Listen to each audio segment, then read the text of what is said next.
Ashamaar kafuune daawwattootaa fi hordoftoota AGM akkam jirtan nageenyi rabbii guddaan bakkuma isin jirtanitti isinirraa haa jiraatu jecha aanolee global media irraa oduu guyyaa kana qabanneeti isiniif dhiyaanneeti jirra. Oduu kenna guyyaa irraa keessatti dubbi himaan paartii TPLF yookaan dubbi himaan wayyaanee Geetaachoo Araddaa ibsa kenneeti jira. Ibsa obbo Geetaachoo Araddaa kenne kana gurraa isin buufna.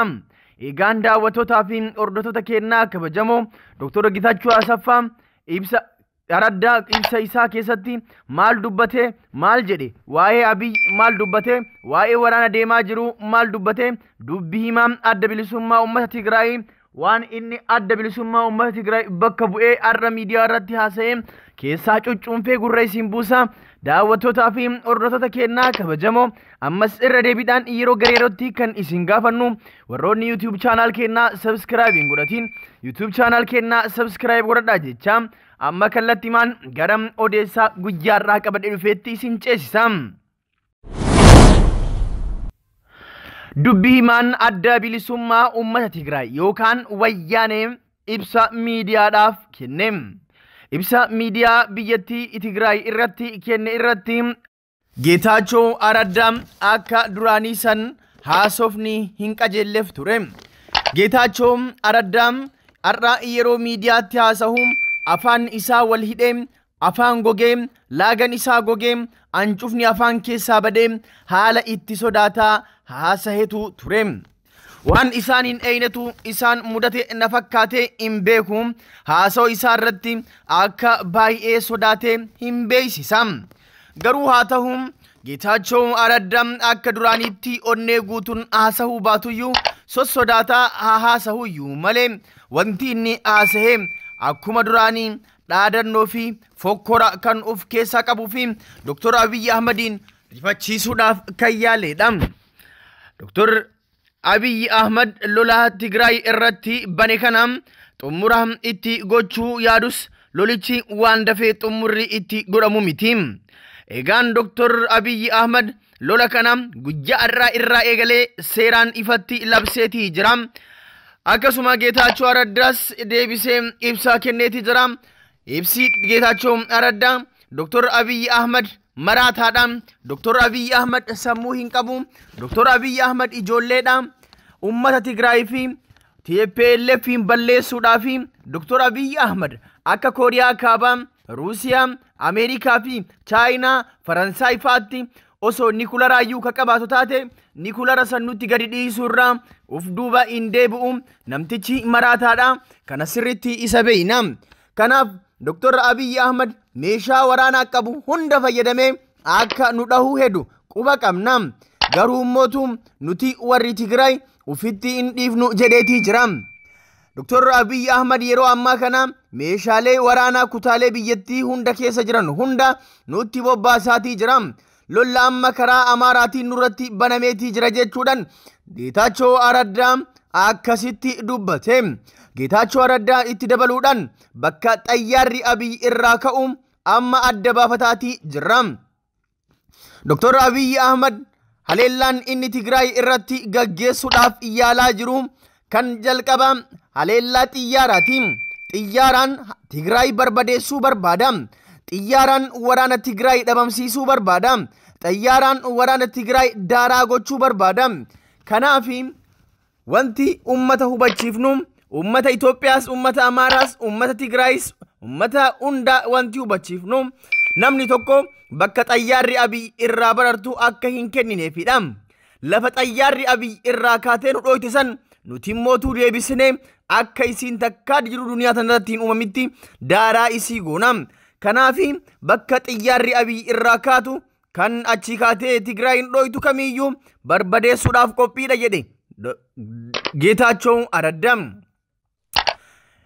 Geetaachoo Araddaa haasawaa isaa kana keessatti itti dabaluudhaan akkuma jalqaba jedhee Dr. Abiy Ahmed waan qabu hundaan Tigraayin balleessuudhaaf qophaa'eetii jira. Meeshaa hedduus nutti fayyadamuudhaaf deema. Garuu nullee mootu akka salphaa hin jirru. Meeshama jaraa jalaa fudhanneen deebifnee isa barbadeessina jechuudhaan Geetaachoo Araddaa miira sodaatii fi miira muddamsaatiin dubbateetii jira. Tarkaanfiin kennam kan isaanii irra hammaataas jedhe Geetaachoo Raddaa itti dabaluudhaan yoo Dr. Abiy Ahmed tarkaanfii 2 fudhate nuti dursine tarkaanfii 4 fudhanna yoo inni tarkaanfii 10 fudhate nuti 20 fudhanna kallatti makamiinu ummata Tigraay fi TPLF akkasuma humna addaa poolisii naannoo Tigraay miidhuudhaaf yoo inni tarkaanfii kan fudhatu taate tarkaanfii nuti fudhannu mootu kan isaa san caalaa hamaadha. Kana sirriitti beekachuu qaba. Nama tokko hin dhiifnu dhabama isaan goona jedheeti jira Geetaachoo Raddaa. Geetaachoo Raddaa amma saasoo isaa itti fufuudhaan lolli yeroo ammaa kana karaa Amaaraatiin nurratti gaggeeffamaatii jira. Lolichi bakka jijjiiruudhaan kan gaggeeffamaa jiru yoo ta'u kun immootu amaluma lolaati jedheeti jira Geetaachoon. Geetaachoon miira sodaatiin haasawa kanaa kan haasa'e yeroo ammaa ummanni Amaaraa milishaa Amaaraa akkasuma liyyuu haayilii Amaaraa makkalakayaan waltaanii ummata Tigraay irratti haleellaa gaggeessaa jiru. Garuu warri Tigraayis ofirraa qolataatii jirra. Lolli gaggeeffamaatii jirra. Haalli amma keessa jirru walumaa galatti haala lolaatii jechuudhaan dubbate.